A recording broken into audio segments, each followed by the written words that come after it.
Manipur Haiti Chatia to Pushapo, Ministry of Home Affairs Gakogia, Kino, the Central Unaba Chatpa Kotpa Habishi, Akoki Chatia to Pata Kakaya Mabudi Yaure. Manipur Gizapanigo. Manipur Gizapu Chatia to Putika Krageva. CSO to Pata Lady, but Manipur Gizamatapani, Manipur Gizamatapasi, Manipur Givarep Shipo,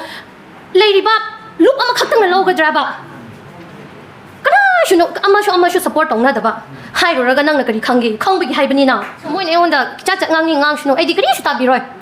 Chatchungabi, I shoot that, Awang no Pokta, no Shama, Lion Namatuma Labane, Adubo Hodo Uno Haiba. Lion do, I quite the out of Brava. Lion do. Meitei khak taraba akhoi su lion oiram bai na Meitei bi mayam mani hairam manatro lion oiram bai adungai gi Ningthouna akhoi gi Meitei Pangal singbu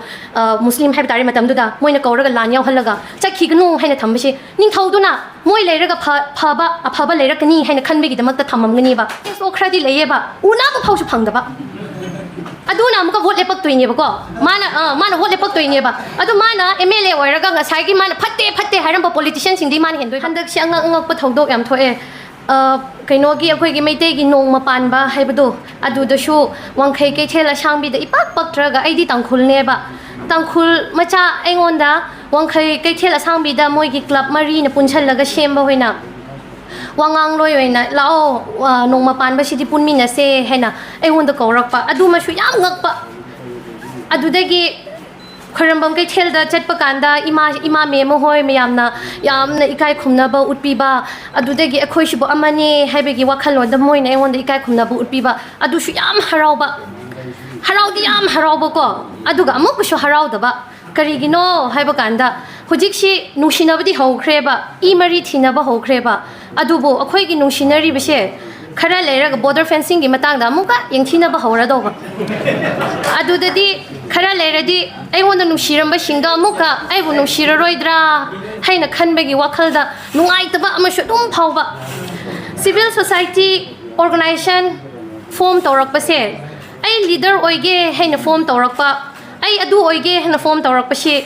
karigi damakta moigi wakhalda form tawrakpra civil society si karigi damakta leibra haiba taradi adungai akhoi Muslim shingishu Quran da akhoi Bible da shu adudegi akhoi Meitei gi wa da shu akhoi hanagi akhoi lai ishwar miyamna ishwar ga akhoi si pau phauna si mioi ba akhoi si pak ngamde ba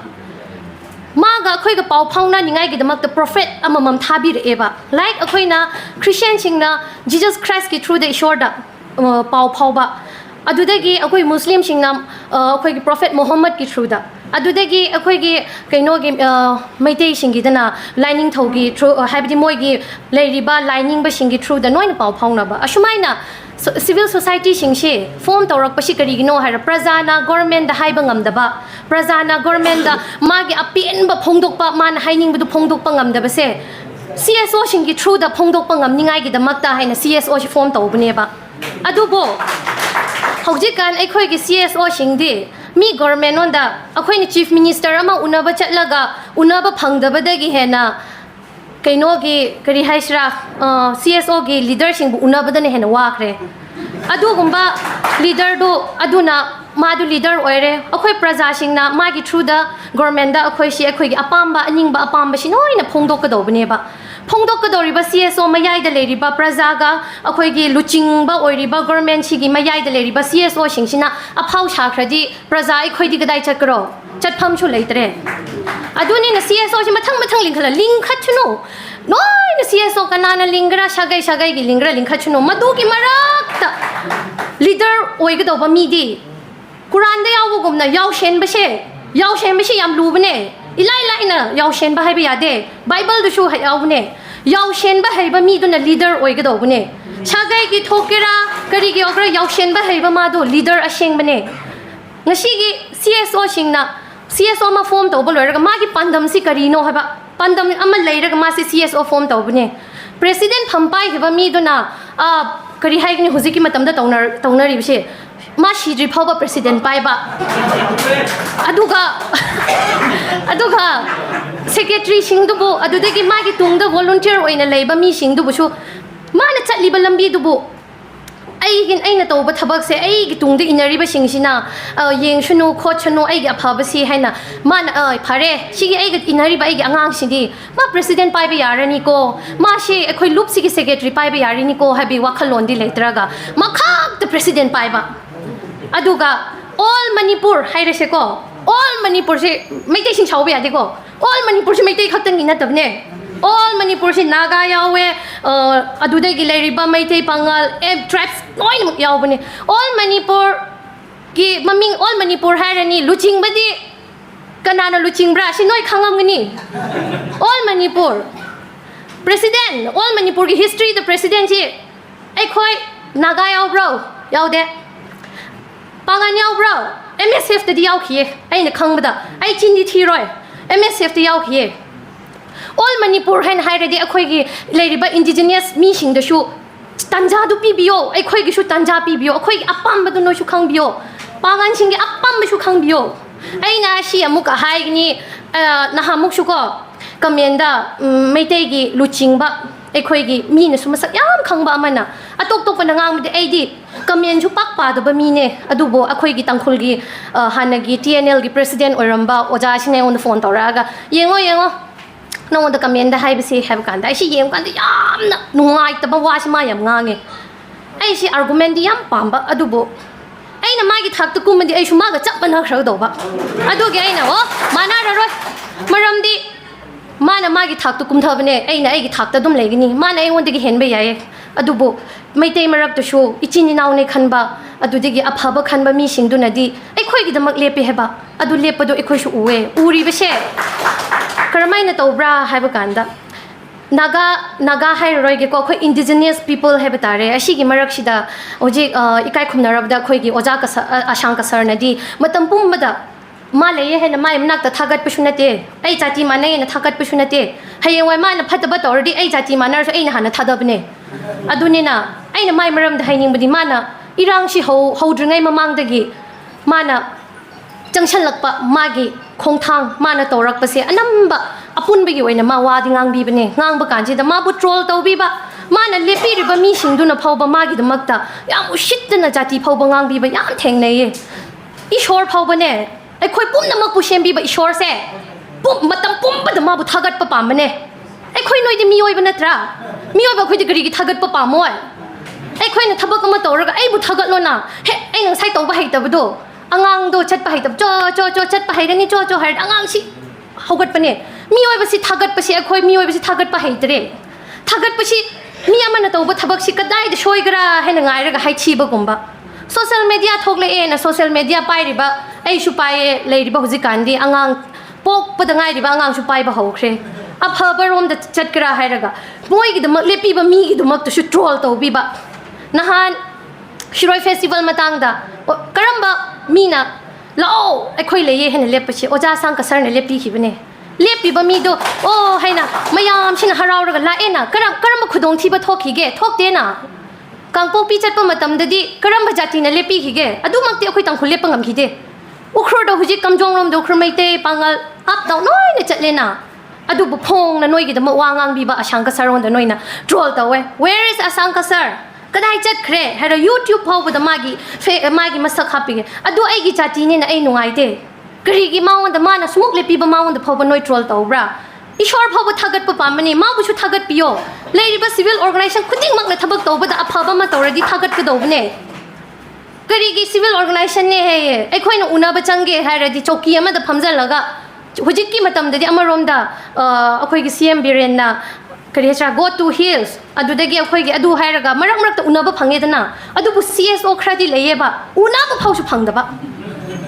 aduna amuka vote lepak toine ba ko mana vote lepak toine ba adu mana MLA oiraga ngasai gi mana phatte hairam ba politician singdi mana hendoi ba adune adude akhoi kari nungai grane leader sho khoi na khan ga dobni president su matam pum ba dum pubiraga leigno puriba myam all Manipur hairati chati atok pu shu hapo aina haibse khoi gi nunggi oi ba wakhalon do hapan haibane adudagi hoje kakayai mo hoina toraga khoi gi Ministry of Home Affairs gi khoi gi kaino da central da unaba chatpa khotpa haibse akhoi gi chati atokpa da kakayai ma budi yaure Manipur gi chatpani ko Manipur gi chapadu chati atokpa di kadai chakhrage ba CSO tokpada leiriba Manipur gi damak chatpane Manipur gi damak chatpasi Manipur gi warep sibu leiriba loop ama khaktang na logadra ba kana shuno ama shu support tongna daba hairuraga nang na kari khangi khangbagi haibani na khangdraga kana na haigrani ko khangbagi haibani haininga haishno moin eonda chat ngangi ngang shno ai dikri shu tabiroi chat sungang bi ai sukta taroi punga ngang mane sukta tabiroi moidi moina ngang ga khoina dum taradi go hen eonda ushittan ngai hone hojik aina Facebook ta nahan nupa man status thagat pa thengna basi yam bhajaba British na haye hojiki aina akhoi oja samuna mana wari ama matik lirakpado asida lakpada ai gi kana ba haibabu oja samuna lairik ama shu pire shishu parani kanarani adudagi hojik mana wari ama shu haibda ai khoi gi mind gi suklai leitaba khangju khangdaba wari ama mana ngasi khoi bu khanghangreba ai wonda khangam sai ai gi knowledge to ai wonda pirakpani ba adumaina ai ningsangak pa status to da hojiki nupa moi ama haye awang nongpokta nungshama lion ama tummaga leibane adubu hogdo uno haiba lion do ai khoi di yaw da braba lion do Meitei khakta raba akhoi shu lion oiramba yaina Meitei bi mayam mani hairam natro lion oiramba yai adudagi adungai ningthouduna Meitei Pangal si pure Ningthou si pangdabane Ningthou haina miyoiba man Ningthou pubase magi makok magi ma yam pange hena yengashu moi onda Ningthou pubagi ma onda Pangal ama ishor na happy base ma onda ama lebegine adu adungai gi Ningthou duna khoi gi Meitei Pangal singbu Muslim haibitare matam duda moina kauraga lan Yaohallaga Chatkhinu haina thambase Ningthou duna moi leiraga phaba leirakani haina khanbegi damakta thammamgani ba natradi Ningthou mane hena khangine ba mashi singji leiraga hayengwa ai gi jati mangani mashi singji thadokraga ai gi jati mutkani haiba ma khanbra magi mana Ningthou na khanbada bo akhoi prajana kramaina magi kokto khoina lamba ngamgra adu mana khallaga thamkhiba jati amane adubo hoi asida moi gi moto do shiyawba peace integrity haina yawbase yamna di phajaba peace ti shupu di puroktaba adubo hojik ti ekhoi se adum totna tina khre ko Irang si Leiramgani tina shu tina ramol. Ada hojik ti totna tina khre aduga yamna somarom da Muslim gi every occasion the show oza shankashar shu on the show ko bi khre ekhoi bu shu chati atop da haibni ko ekhoi bu shu adudegi atoppa CSO singna shu chati atop tok myam ko ba folk soina shu aidi matam bum da folk si thagat kani karigira hairaga ko moina khalamni asma si folk na sijana de ekhoi khangnab si ai thain em shu yaw da khangnab ne adu moi wonda aina thagat pasi karigira hairaga first organization nupi lal da ne chati atoppo wonda dice da phamhan base folks kango shi oiba adu ge aina moi bu thagat pa hanagi nupi lal da di ai chati atoppo udena last year gi nupi lal da folks na sin bado chati kuding maki nupi na masa gi phijol shetlaga nupi lal mi che khoi na khallam ba da Meitei gi ne hena khallamme ba numit tu da ne akhoi Manipur apunba gi jati khuding maki ne habse moi na feel tong han mane na aina moi bu kau pham thokte kau shu kau roi adune na CSO second foundation day oikre hojik ki akhoi gi UMPC gi shi moi gi pandam se apunba gi pandam ne aduga akhoi gi kari haisra apunba gi pandam leirakpa noi gi wakhal londo adu punchi chupa chatpio noi gi tungda lakpa volunteer sing secretary sing bu dum president pai ba man pai bi da bi na ko mathang chang yeng bio inchang masala hapa shu yeng bio phadi gom hapa ga shu yengaga mayam hogat liba khoina harol sing akhoi youth sing bu chance pi bio tungda moi gi wakhal wanda moi khaktangi ni ko president si khaktangi ni ko secretary moi khaktangi ni ko hana khallaga amuka organization anoba link khatana ba leiriba ngasi di ani shuba foundation day sidane mathang gi foundation day numit ta shu akhoi bu dice ta phaman ro dum lakani adu akhoi punmi na se aduda